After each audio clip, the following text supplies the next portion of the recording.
জনাব ভূঁইয়া, আমি যেহেতু আপনি এই জুলাই আন্দোলন থেকে শুরু করে মানে 1 বছর আগে যে আন্দোলনটা একটা পরিণতি পেয়েছে সেটা থেকে শুরু করে সরকারে থাকার কারণে আপনি অনেক বিষয়ে কালের সাক্ষী, সেজন্য আপনাকে একটু শুরু থেকেই একটু শুরু করতে চাই। জনাব আসিফ মোহাম্মদ সজীব ভাই, আপনি কি করে উপদেষ্টা হলেন? মানে আমি প্রশ্নটা এরকম করে করি, আপনার নাম উপদেষ্টা হিসাবে কে প্রস্তাব করলো বা কিভাবে আপনি উপদেষ্টা পরিষদে গেলেন? 5 আগস্টের পর যখন সরকার গঠন প্রক্রিয়া চলছিল, 5 থেকে 8 আগস্ট এই সময়টাতে, 5 আগস্টে আমরা সবাই একটা জায়গায় তো একমত ছিলাম যে প্রধান উপদেষ্টা হবেন ডক্টর মোহাম্মদ ইউনূস। কিন্তু বাকিদের বিষয়টা ঠিক ছিল না। তবে আমাদের কিংবা তখনকার যারা সমন্বয়ক সবার একটা এক্সপেরিয়েন্স হচ্ছে, দেখা গেছে আমাদের 69-এর গণঅভ্যুত্থানে ছাত্রদের অবদান আছে, 90-এর গণঅভ্যুত্থানে ছাত্রদের গুরুত্বপূর্ণ অবদান আছে, তারা জীবন দিয়েছে। কিন্তু পরবর্তীতে দেশ গঠন প্রক্রিয়ায় বা সেটাতে ছাত্রদের অংশীদারিত্ব না থাকার কারণে দেখা গেছে যে ছাত্রদের ভাগ্যের আসলে কোনো পরিবর্তন হয় নাই। আর একটা বিষয় ছিল, সেটা হচ্ছে গণঅভ্যুত্থানের পরে আমরা যখন উপদেষ্টাদের তালিকা নিজেরাও করছিলাম, আরো বিভিন্ন জায়গা থেকে স্টেক হোল্ডারদের থেকে নিচ্ছিলাম তালিকা, তো দেখে আমাদেরও অতটা শিওর হতে পারছিলাম না, কারণ আমরা তো তাদেরকে ব্যক্তিগতভাবে চিনতাম না। আমরা হয়তো টিভিতে দেখেছি বা অনেককে দেখিও নাই, শিওর হতে পারছিলাম না যে তারা কতটুকু এই গণঅভ্যুত্থানকে ধারণ করে কাজ করবে।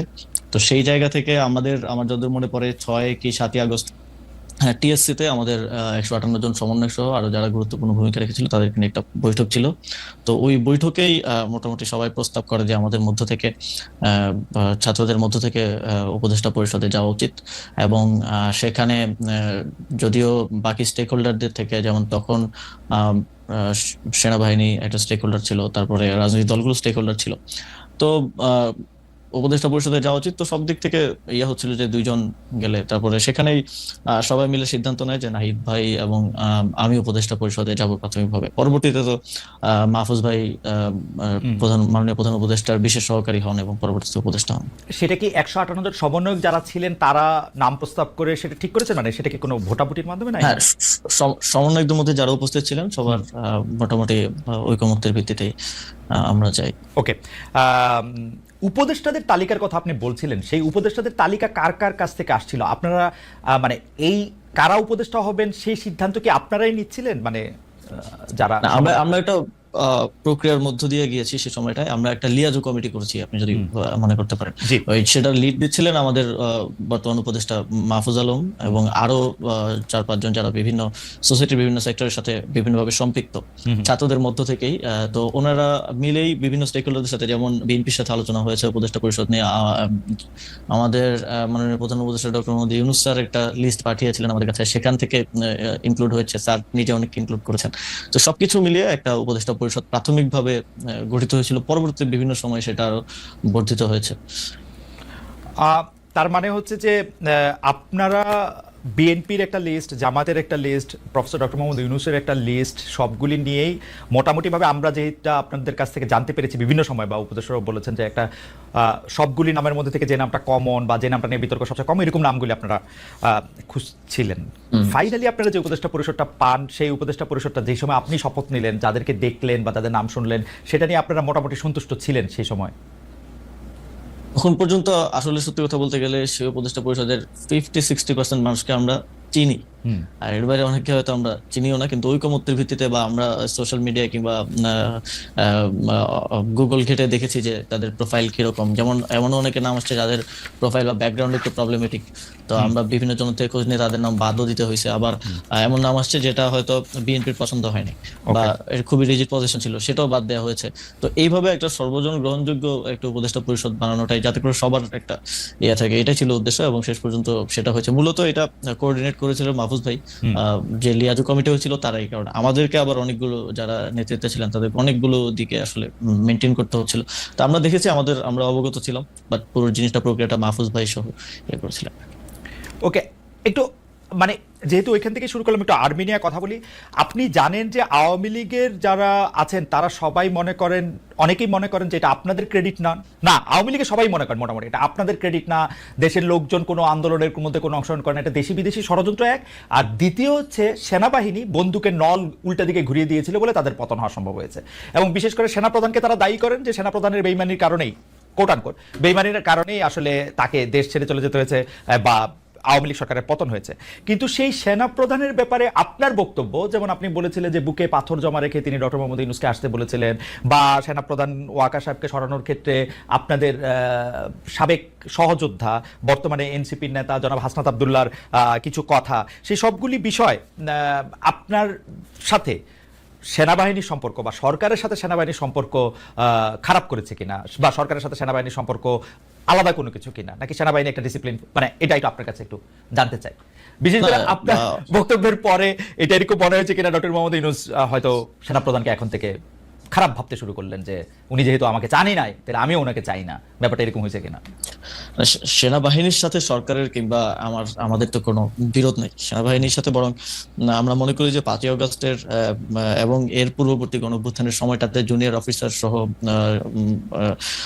যারা আছেন তাদের একটা চাপ ছিল যে তারা কোনোভাবেই গুলি করবেন না। সেটা বিভিন্ন মাধ্যমে আমরা দেখেছি, দরবার হলের মিটিং এর ইনফরমেশন লিক হয়েছে, সেখানে আমরা দেখেছি। তো তাদের এই অবদানকে অবশ্যই আমরা স্বীকার করি।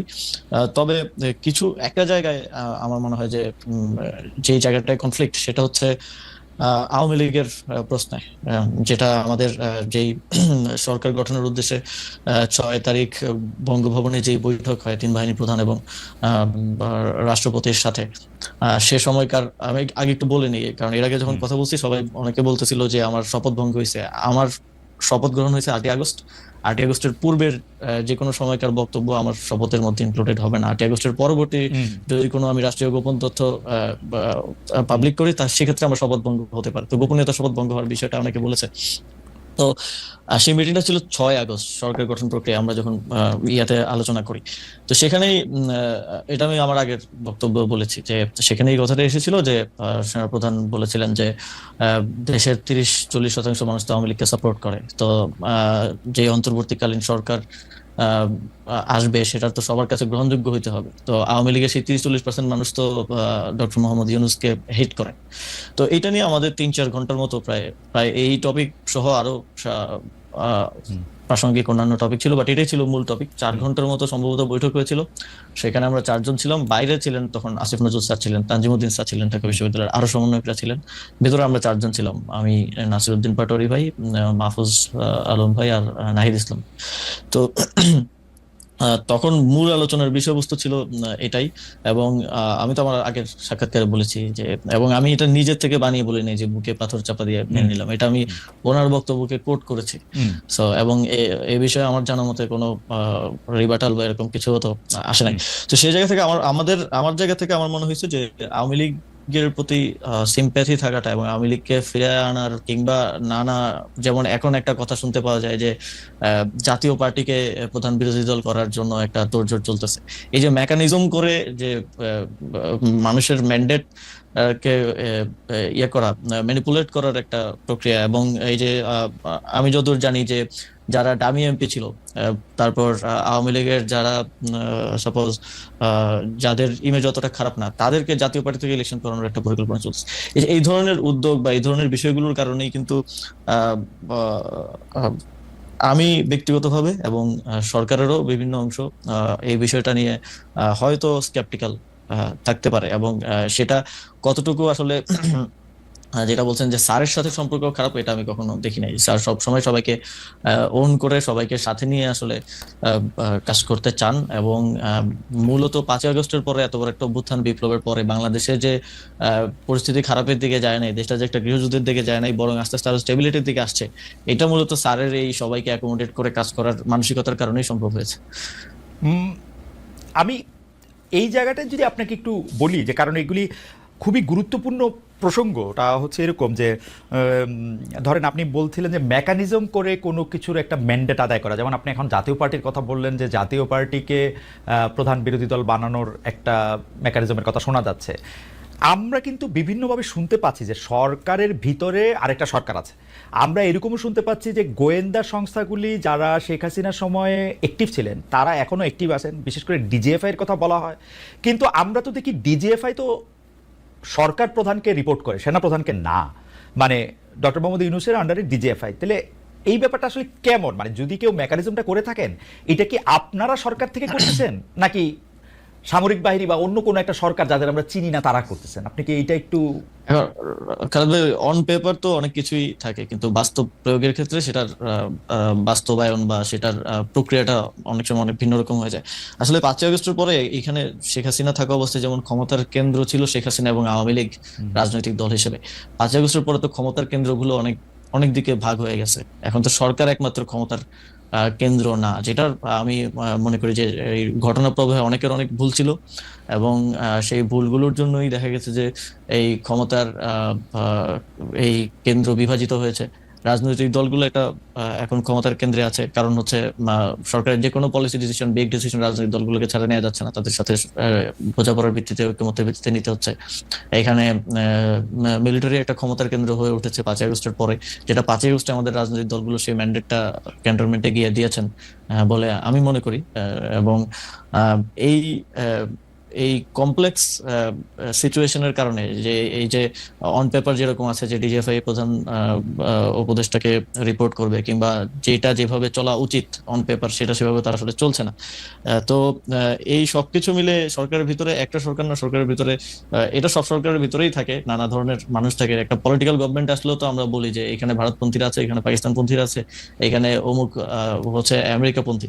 তো এই সরকারটা তো আসলে কোনো ইউনিফাইড জিনিস না, এটা তো এক জায়গা থেকে আসে না। এই সরকারের যদি 20 জন লোক থেকে 20 জন লোক 20টা জায়গা থেকে আসছে, তো সেই জায়গা থেকে ওই ক্ষমতার কেন্দ্রটা আসলে এক জায়গায় নাই, সেটা বিভিন্ন আহ, ইয়া থেকে মোবিলাইজ হয়।